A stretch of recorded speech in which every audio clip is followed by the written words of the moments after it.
Hello students, welcome to Read Medprep Academy channel.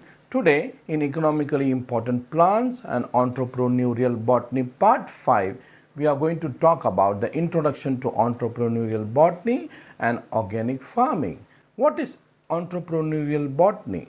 It is the study of how new businesses are created using plant resources, as well as the actual process of starting a new business. Entrepreneur is someone who has an idea, who works to create a product or service that people will buy by building an organization to support the sales. Entrepreneurship is now a popular topic for students with a focus on developing the ideas to create new ventures among the young people. Vast opportunities are there for the students of botany. A few examples for the activities of entrepreneurship are mushroom cultivation under controlled climatic and environmental conditions, single cell protein production where the carbon substrate source is taken with a nutrient supplement, and the waste products that are obtained in the production of SCP are used as whey, molasses and bagasse.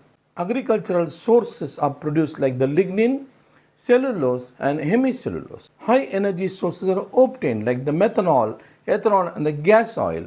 Even carbon dioxide is produced during the production of SCP.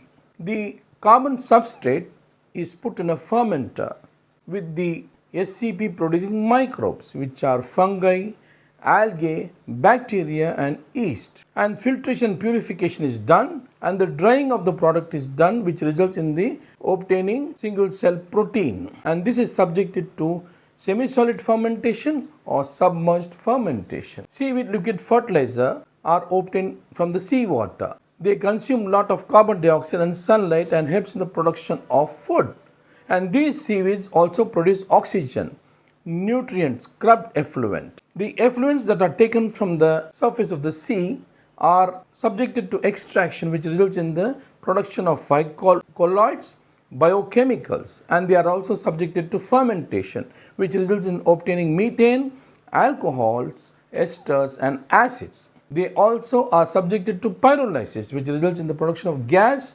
chemicals and coal-like substances. The seaweeds are directly utilized as fodder, fertilizer and human food.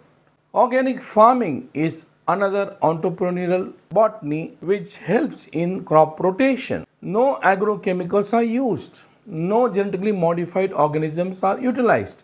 No synthetic fertilizers are applied. Organic fertilizers only are used. It reduces the use of non-renewable resources. Use of local resources are done. This helps in lower water consumption, improved soil water holding capacity, increased soil organic matter, larger floral and faunal and microbiological diversity, reduced soil loss, lower energy use. What is terrarium? Terra means earth, arium means place or connected to. Example, aquarium. It is the place of the water. Planetarium, place of the planets. Terrarium, place of the earth. A model ecosystem, which is a closed ecosystem, is produced. We must include all living and non-living elements like water, heat, light, air and soil. The elements in a terrarium, the transparent container is taken along with the stones, pebbles, green moss, soil and dwarf plants are utilized, and there is a production of terrarium in a glass jar or a container. Here you can see the jar containing rocks in the bottom. Above that is the charcoal, above that is the potting soil, and on the potting soil large number of small diversified plants are placed. Now what is bonsai? Bonsai cultivation is a very useful art of growing ornamental, artificially dwarfed varieties of trees and shrubs in pots. Different types of bonsai can be obtained which have different shapes like the formal upright, informal upright, twin trunk, multiple trunk, forest, raft, broom, semi-cascade, cascade, literati or bunjin, windswept, root over rock, bonsai in rock and shari. Seventh is the cultivation of medicinal plants under controlled climatic conditions so that they can be utilized in the medicine manufacturing units. Different types of medicinal plants can be grown like the asgant, dill, henbane, isabgol, licorice, periwinkle, Pipali, Ravolfia, Senna. Cultivation of organic plants is also a very important entrepreneurial product. Different types of aromatic plants can be grown like the ambrette seed, celery, chamomile, davana, Indian basil, Java citronella, lemongrass, palmarosa oilgrass. In the present scenario, students should acquire ability to merge skills and knowledge in a meaningful way, converting botanical knowledge into a business idea that can be put into practice for earning a livelihood in the much needed training for the students. Now let us move on to the organic farming. What is organic farming? It is an alternative agricultural system in which plants, crops are cultivated in natural ways by using biological inputs to maintain soil fertility and ecological balance, thereby minimizing pollution and wastage. Indians were organic farmers by default until the Green Revolution came into practice. Use of biofertilizers is one of the important components of integrated organic farm management, as they are cost-effective and renewable source of plant nutrients to supplement the chemical fertilizers for sustainable agriculture. Here you can see the biofertilizers can be used in improved soil health. They supply the mixture of nutrients, maintenance of symbiotic relationship, maintain microbial consortia in the soil, enhance crop rotations, and suppress soil-borne pathogenic diseases in the crops. Several microorganisms and their association with crop plants are being exploited in the production of biofertilizers. Organic farming is thus considered as the movement directed towards the philosophy of back to nature. What are the different types of biofertilizers? We have already seen earlier that they are nitrogen-fixing biofertilizers like the Azotobacter, Anabina, Nostoc. Phosphate-solubilizing biofertilizers like the Phosphaticum, Bacillus subtilis, Bacillus circulans. Phosphate-mobilizing biofertilizers, Gigaspora species, Acolospora species, and Scutellospora species. Biofertilizers for production of micronutrients like the Bacillus species. Plant growth promoting rhizobacteria like the Pseudomonas. Now let us see the organic pesticides. Pests like aphids, spider and mites can cause serious damage to the flowers, fruits and vegetables. These creatures attack the garden in swamps and drain the life of the crop and often invite disease in the process. Many chemical pesticides prove unsafe for human and environment. It turns fruits and vegetables unsafe for consumption.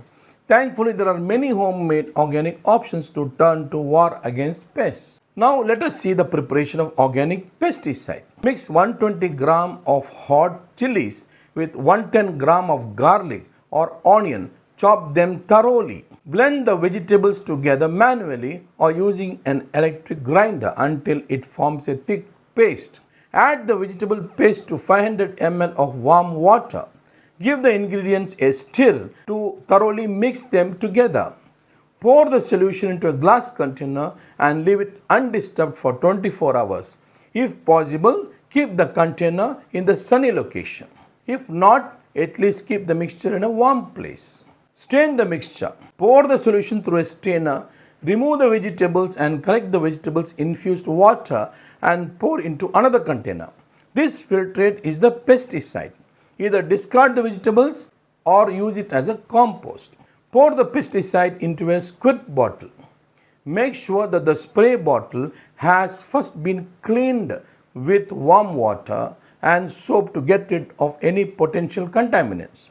Use a funnel to transfer the liquid into the squirt bottle and replace the nozzle. Spray your plants with the pesticide. Treat the infected plants every 4 to 5 days with the solution. After 3 or 4 treatments, the pest will be eliminated. If the area is thoroughly covered with the solution, this pesticide should keep bugs away for the rest of the season. Avoid spraying the plants during the sunny times of the day since it could burn the plants. Many other plants possess insect repellent or insecticidal properties. Combination of these plants can be fermented and used as a biopesticide.